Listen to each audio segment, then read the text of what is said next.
You are about to learn one of the biggest secrets in the history of the world. It's a secret that has huge effects for everyone who lives on this planet. Most people can feel deep down that something isn't quite right with the world economy, but few know what it is. Gone are the days where a family can survive on just one paycheck. Every day it seems things are more and more out of control, yet only 1 in a million understand why. You are about to discover the system that is ultimately responsible for most of the inequality in our world today.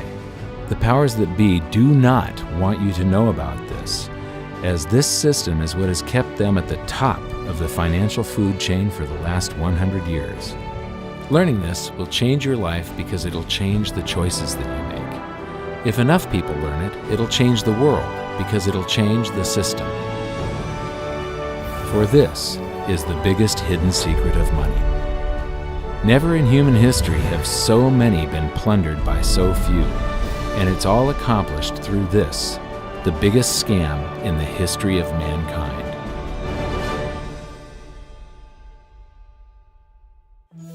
They say that money doesn't grow on trees, but the truth is that the modern banking system creates currency far faster than trees can grow. Most people don't have a clue how currency is created. Economists and bankers make it sound so complex that people think they can't understand it. But I'm going to strip our monetary system down to its essence so that you can see the scam behind the curtain and just how it affects you. Every modern society creates currency in pretty much the same way. But since the US dollar is the majority of the world's currency, I'm going to use the United States as our example. It all starts when some politician says, "Vote for me and I'll make sure the government provides you more free stuff than my opponent will." But there's no such thing as a free lunch. So to provide that supposedly free stuff, the politicians vote for the country to spend more than its income. This is called deficit spending. To pay for that deficit spending, the Treasury borrows currency by issuing a bond. So what's a bond? If you think about it, a bond is really nothing but a glorified IOU. It's a pretty piece of paper with numbers printed on it that says, "Loan me $1 trillion today, and I promise over a 10-year period I'm going to pay you back that $1 trillion plus interest." But what you need to understand is that Treasury bonds are our national debt. These glorified IOUs are to be paid back by you and I and our descendants through future taxation. Therefore, when the government issues a bond, it steals prosperity out of the future so that it can spend it today. The Treasury then holds a bond auction, and the world's largest banks show up and compete to buy part of our national debt and make a profit on it by earning interest. You'll notice that as we move through this process, the big banks are there, taking a cut every step of the way. This isn't by chance, as you'll see shortly. Then, through a shell game called open market operations, the banks get to sell some of those bonds to the Federal Reserve at a profit. To pay for the bonds, the Federal Reserve opens up its big old checkbook and writes bad, bogus, counterfeit checks that should bounce because they're drawn on an account that always has a zero balance. There isn't 1 penny in there. To quote from the Boston Federal Reserve, "When you or I write a check, there must be sufficient funds in our account to cover that check. But when the Federal Reserve writes a check, there is no bank deposit on which that check is drawn. When the Federal Reserve writes a check, it is creating money." The Fed then hands those checks to the banks, and at this point, currency springs into existence. The banks then take that currency and buy more bonds at the next Treasury auction. But what is a check? A check is also an IOU. When you write a check, you're making a note that says, "Here's my IOU for cash. All you have to do is go to the bank and pick it up." Now, it's very, very important that you understand this process because we're going to come back later and show you the devastating effect this has on you. The Treasury issues IOUs, bonds. The banks then buy those IOUs with currency. The Federal Reserve then writes IOUs, checks, and hands them to the banks in exchange for the Treasury's IOUs, the bonds. And currency is created. So what's really happening is the Federal Reserve and the Treasury are just swapping IOUs, using the banks as middlemen, and abracadabra, presto, currency magically springs into existence. This process repeats and repeats over and over again, enriching the banks and indebting the public by raising the national debt. The end result is that there's a buildup of bonds at the Federal Reserve, and currency at the Treasury. This process is also where all paper currency comes from. The Federal Reserve and the government mistakenly call it base money because they didn't watch episode 1 of this series and they don't know the difference between money and currency. But I will correctly refer to it as base currency because it is not money. It is currency, and as we've learned, there is a big difference. Money has to be a store of value and maintain its purchasing power over long periods of time. We learned in episode 1 that earlier in our history, our paper currency was just a claim check. It was a representation for real money of intrinsic value, the gold and silver that was held on deposit at the Treasury. You could walk into any bank and slap your currency, like say a $20 bill, on the counter and redeem it for real money, a $20 gold piece. But now, this base currency that's piling up back here is really nothing but a receipt or a claim check on an IOU, that bond. So it's really nothing but a supply of numbers. The Treasury then deposits the newly created currency into the various branches of the government, and the politicians say, "Hey, thanks for that." And the government does some deficit spending on public works, social programs, and war. The government employees, contractors, and soldiers then deposit their pay in the banks. Now, this may come as a shock to you, but when you deposit your currency with the bank, you're not actually depositing it into an account to be safely held in trust for you. Instead, you're actually loaning the bank your currency, and within certain legal limits, they can do with it pretty much anything they please. This includes gambling in the stock market and loaning it out, at a profit, of course. Now this is where the machine of currency creation really gets cranking, because this is where something called fractional reserve lending comes into play. Fractional reserve lending is exactly what it says. The banks are allowed to reserve only a fraction of your deposit and loan the rest out. Although reserve ratios may vary, I'm going to use a 10% reserve ratio as our example. If you deposit $100 in your account, the bank can legally take $90 of it and loan it out without telling you. The bank must hold $10 of your deposit in reserve just in case you want some of it. These reserves are called vault cash. But why does your bank account still say you have $100 if the bank has stolen $90 of it? Because the bank left IOUs it created, called bank credit, in its place. Now I know this sounds crazy, but here it is in black and white from the Fed. Commercial banks create checkbook money when they grant a loan simply by adding new deposit dollars in accounts on their books in exchange for a borrower's IOU. These are nothing but numbers that the banks type into their computers. And even though these bank credit IOU numbers are very different from base currency numbers, because they only exist in computers, they are still currency. So now there is $190 in existence. Now the reason people take out loans from the banks is to buy something. They're going to buy a house or a car or something like that. So the borrower takes the $90 that the bank loaned to him from your account, and he pays the seller of the item. But then the seller deposits that currency into his account, and his bank loans out 90% of that and leaves bank credit numbers in its place. So now there's $271 in existence. This process repeats and repeats until under a 10% reserve ratio, an initial deposit of just $100 can create up to $1,000 of bank credit, all backed by $100 of vault cash, just 10%. But as I said, reserve ratios vary wildly. On some deposits, it's 10%, on others, it's 3%, and on some forms of deposits, reserve requirements are 0. The result is that the expansion of the currency supply by the banks is far greater than even this example would lead you to believe. So once again, when currency is deposited in the banks get to lend it out, and then it gets redeposited and relent, redeposited and relent, redeposited and relent over and over again, creating bank credit all the way. This is where the vast majority of our currency supply comes from. In fact, 92 to 96% of all currency in existence is created not by the government, but here in the banking system. Now, massive amounts of currency spewing into society may at first sound like a fun idea. That is, until you remember one of the most important hidden secrets of money from episode 1, that the prices of everyday goods and services act as a sponge on an expanding currency supply. The more currency we have, the more prices rise. This is where inflation comes from. The true definition of inflation is an expansion of the currency supply.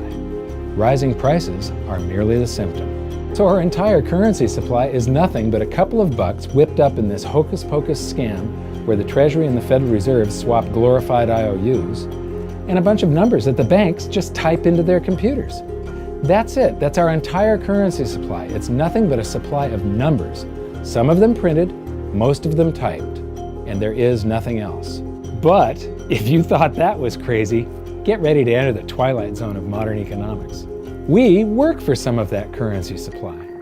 True wealth is your time, but we trade away moments of our lives, hour by hour, day by day, and year by year, for numbers that somebody printed on pieces of paper or just typed into a computer. Now those numbers represent our blood, sweat, tears, labor, ideas, and talent. We are what gives the currency its value.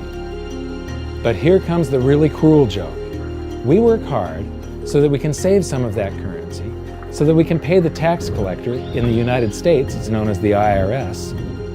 They then turn it over to the Treasury so that the Treasury can pay the principal plus interest on that bond that the Federal Reserve bought with a check drawn on an account that has nothing in it.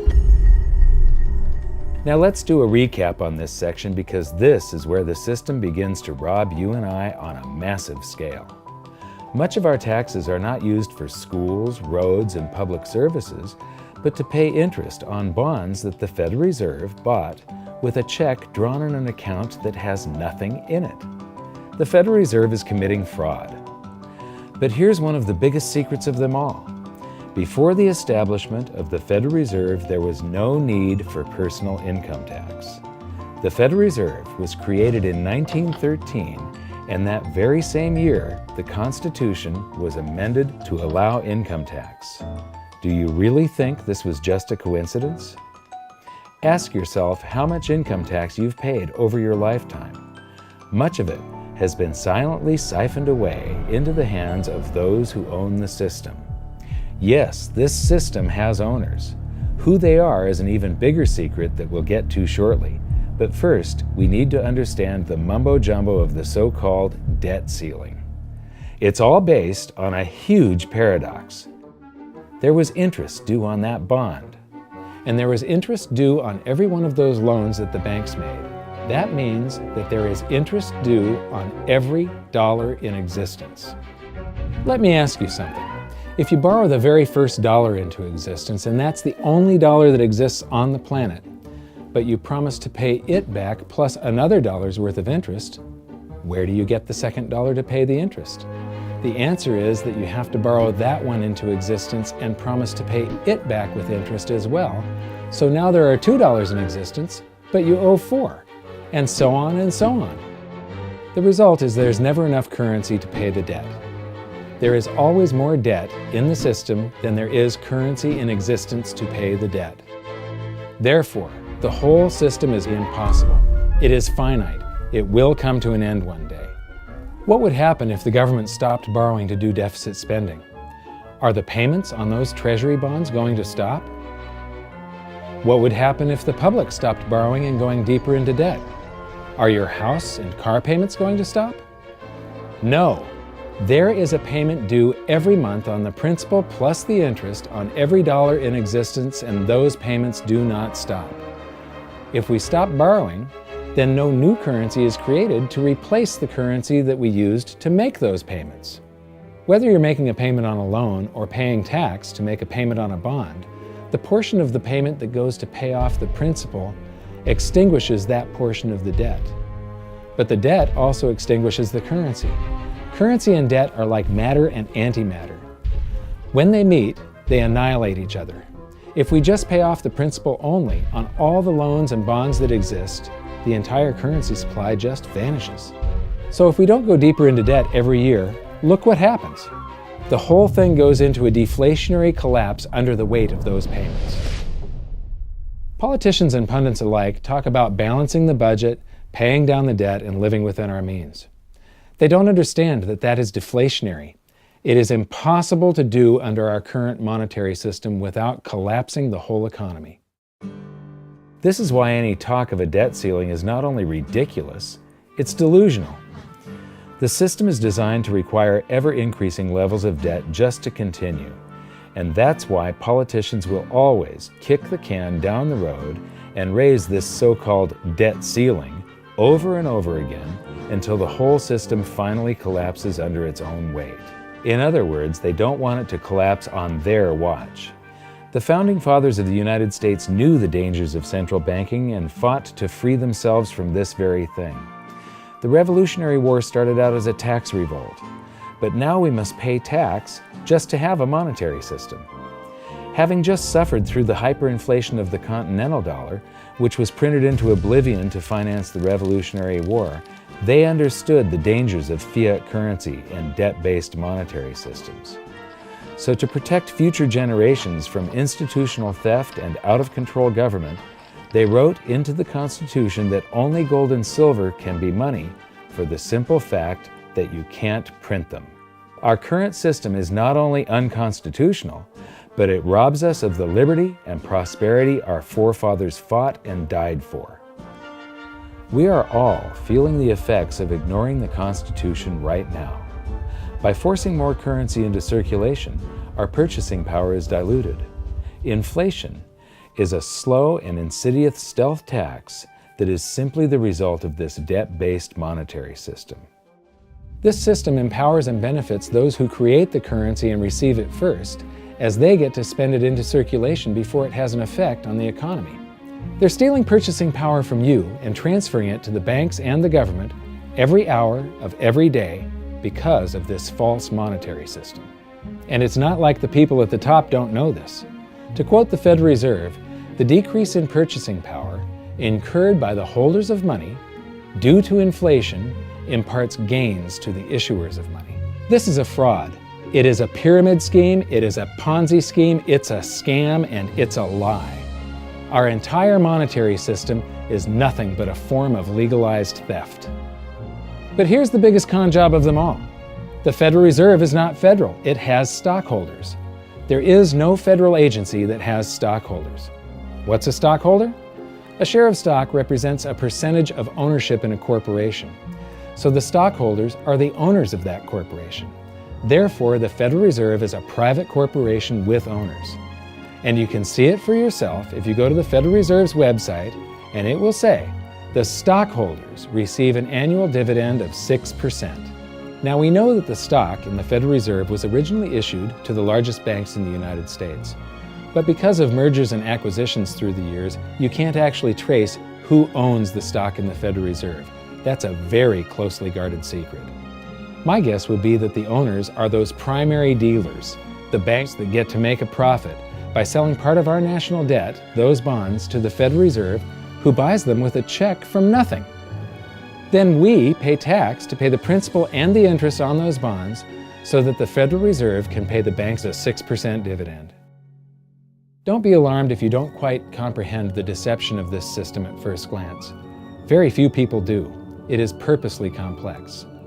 The economist John Maynard Keynes once wrote, "By this means, government may secretly and unobserved confiscate the wealth of the people, and not one man in a million will detect the theft."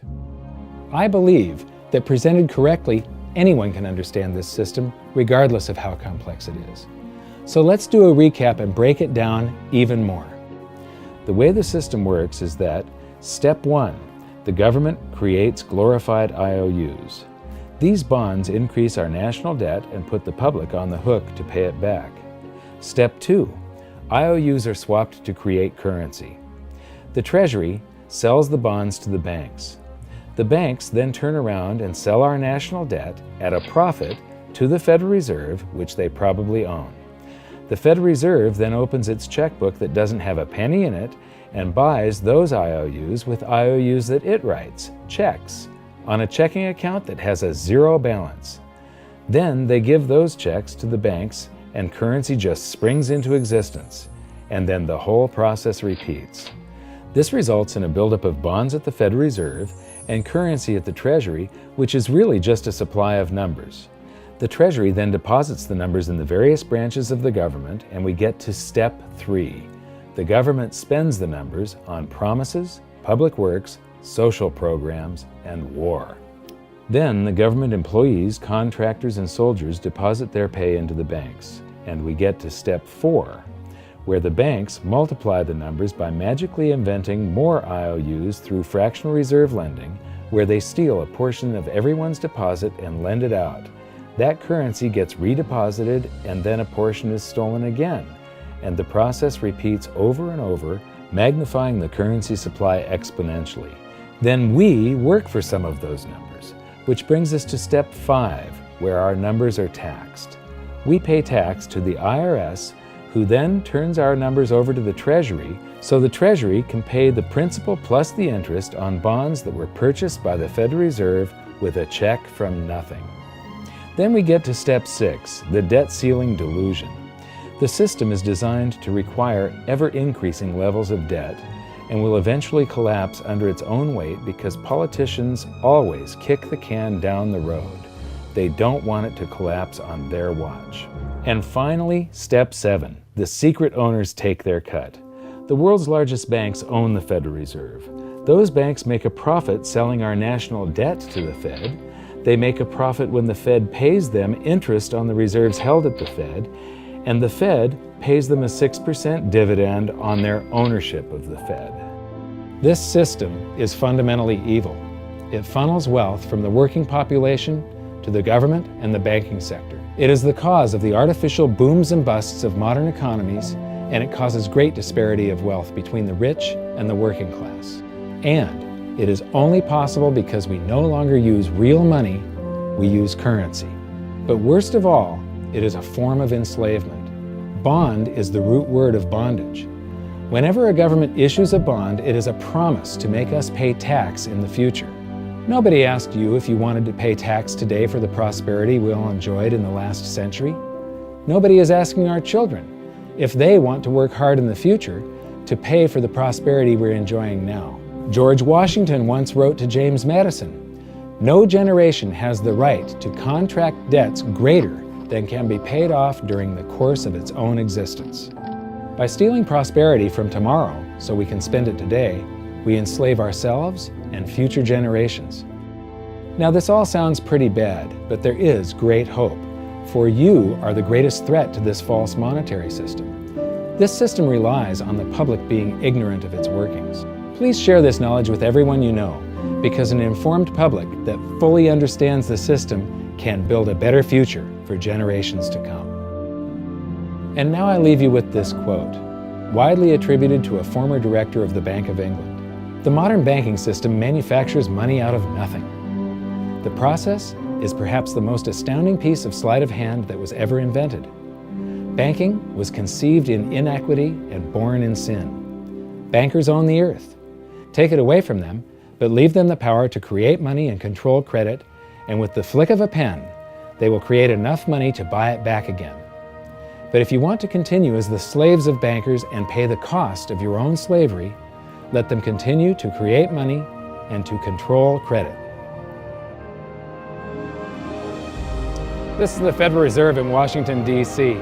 It's located on Constitution Street, and that is just as much of a joke as the New York Fed being located on Liberty Street. Both of them are unconstitutional, both of them limit our liberty, and they transfer wealth away from us every second of every day to the Federal Reserve, to the government, and to the banking sector. You are now among the 1 in a million who can detect the theft of your prosperity. So the big question is, what can you do about it? 1. Watch this video until you can describe and teach it to others. Those who understand this system can make preparations for its unavoidable collapse and protect themselves. History shows that those who don't will probably be wiped out. 2. Share this video with everyone, especially those you care about. All it takes is a mouse click or two to get this message in front of millions. Post this video on Facebook, tweet it, email it to loved ones. Please share it wherever you can. 3. Join the conversation. The current world monetary system is based on a 300-year-old design meant to enrich a few at the expense of the many. There must be a better way. At hiddensecretsofmoney.com, we've created an open-source platform for the design and development of a new world monetary system. We're calling on every economist, every student, every college, every bright mind, and anyone who cares to join the discussion. In educating ourselves and each other, we can prevent the further loss of our freedoms and maybe, just maybe, win some of them back.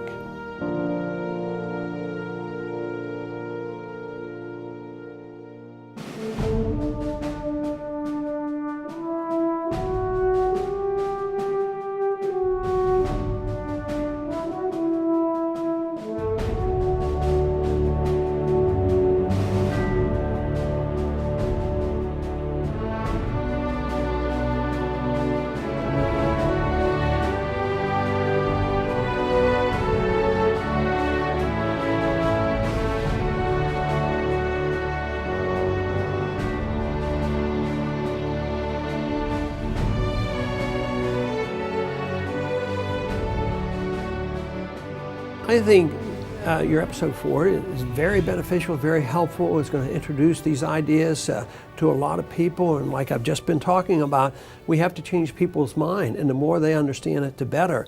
And I think we're at this point now where more people in the last several years, 4 or 5 years, have thought about the Fed than they ever have in the previous 95 years. So I think an explanation and diagrams to show it is very helpful, because quite frankly, they're not going to get it in their grade school. They're not going to get it in their high schools. They're not going to get it in college unless they're in a very rare circumstance to understand how this works. You know, for years before I got involved in really studying gold and some of the things I write and talk about today, I was a monetary economist for decades. You know, in your video, you talk about the primary dealers. I was chief counsel and chief credit officer, one of the largest primary dealers for 10 years. So I had an inside seat on the Treasury market and have the privilege of working with several former vice chairmen of the Board of Governors, Manley Johnson and David Mullins, going back to the 80s and 90s. So I'm very immersed in what you were talking about. And I thought it was extremely accurate, extremely clear. I didn't think you were stretching on any points. It was really like something out of a PhD course, except that it was very easy to understand. I think it's accessible. I think we're seeing a little bit of a revolution in communications in the following sense. You know, as you point out, the Fed was created in 1913. Well, in 1913, there was no web, there was no YouTube, no Twitter. There was really no one to kind of stand up and oppose the Fed or call them out, if you will, or really get into a discussion that everyday Americans could follow. That's not true now with social media and everything else. You can reach out to millions and tens of millions of people and tell them what's going on. I think you've done that. You've done it successfully. I applaud it. I think this is a great video. I look forward to seeing it again. I know millions of people will enjoy it. Well, as we know, the Federal Reserve believes it can create money out of thin air, not realize money is supposed to represent real products and services. And what people don't realize is when the Fed does that, in effect, as Keynes pointed out, it's a form of taxation. It's a form of confiscation. And because people don't see it, the politicos get away with it, but it also undermines social trust. It just is corrosive throughout society. We're going to have a lot of turmoil in the coming years, but it's going to be the kind of turmoil that leads to positive things. So don't despair. Get out there and fight, because the tide is going to turn. This is going to be the status last stand. Thank you. This episode of Mike Maloney's Hidden Secrets of Money was brought to you by GoldSilver.com and the new Silver Pegasus Round. To learn how to protect your family and turn the coming economic storms into opportunity, visit GoldSilver.com.